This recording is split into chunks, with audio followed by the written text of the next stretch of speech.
This has to be the right way.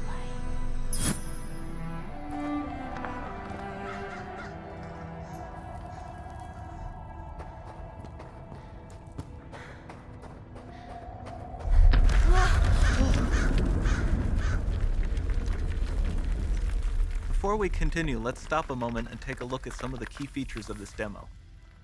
Much of what you see was built with Quixel Megascan assets, but instead of using the game versions, we used the cinematic versions, which would typically only be used in film.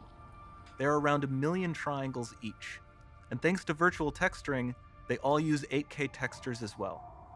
Nanite can render an insane number of triangles very quickly. There are over 1 billion triangles of source geometry in each frame that Nanite crunches down losslessly to around 20 million drawn triangles.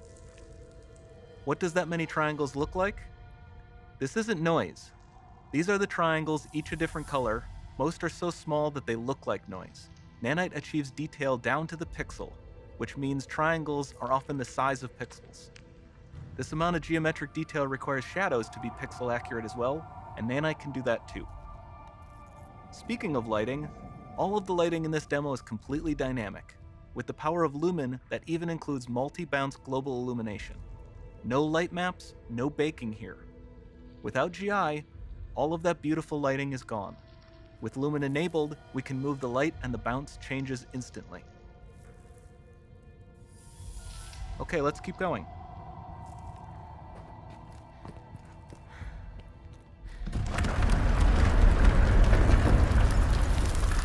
We've made some great additions to our audio system as well.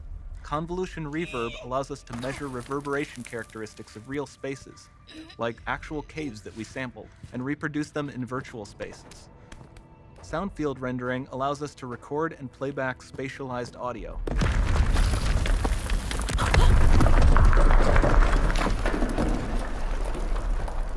All of this adds up to a more immersive experience.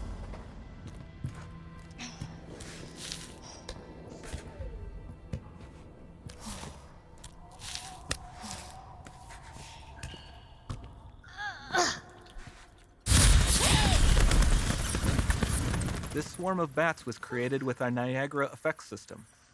Particles in Niagara can now talk to one another and understand their environment like never before.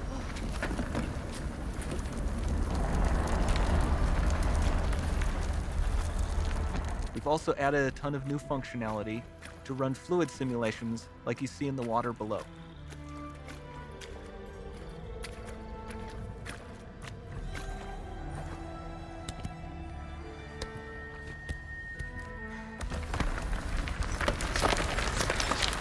The demo runs on our chaos physics system. Here we are using it to accurately simulate the rigid bodies of the falling rocks and the cloth of her scarf.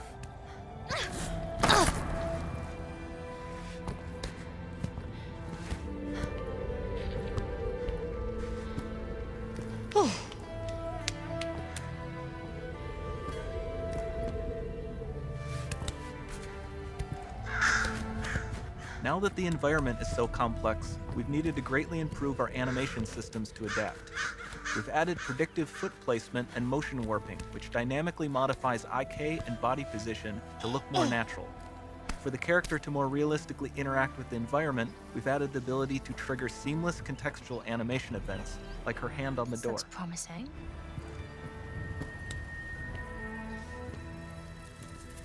Dynamic GI is amazing, not just for speeding up iteration, but also for its impact on gameplay. Nice. Any light source can move while It still might having be. beautiful bounce lighting.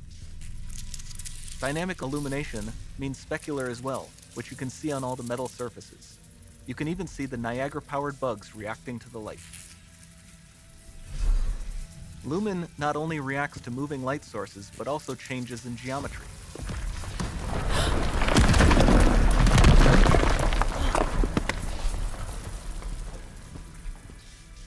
Remember we mentioned high poly assets? This statue was imported directly from ZBrush and is more than 33 million triangles. No baking of normal maps, no authored LODs.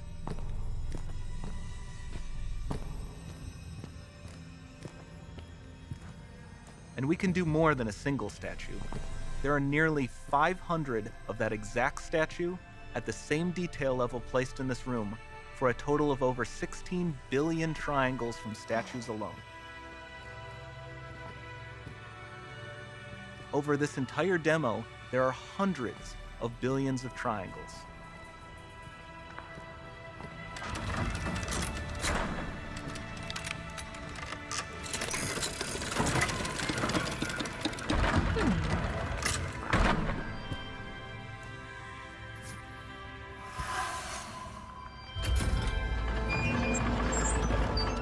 So with Nanite, you have limitless geometry, and with Lumen, you have fully dynamic lighting and global illumination, all running on a PlayStation 5.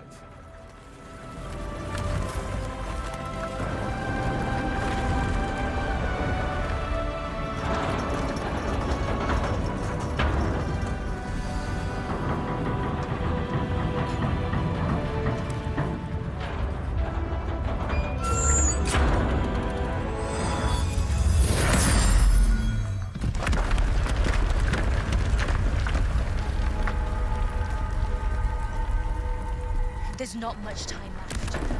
And this doesn't need to be constrained to small rooms. It can stretch all the way to the horizon.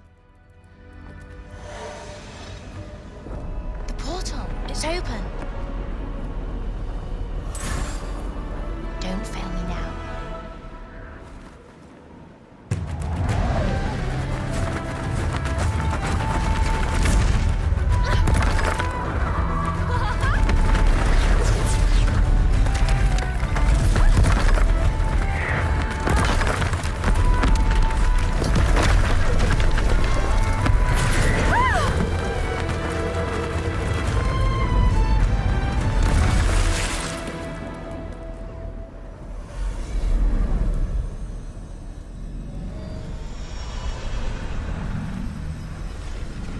It's time to see what's next.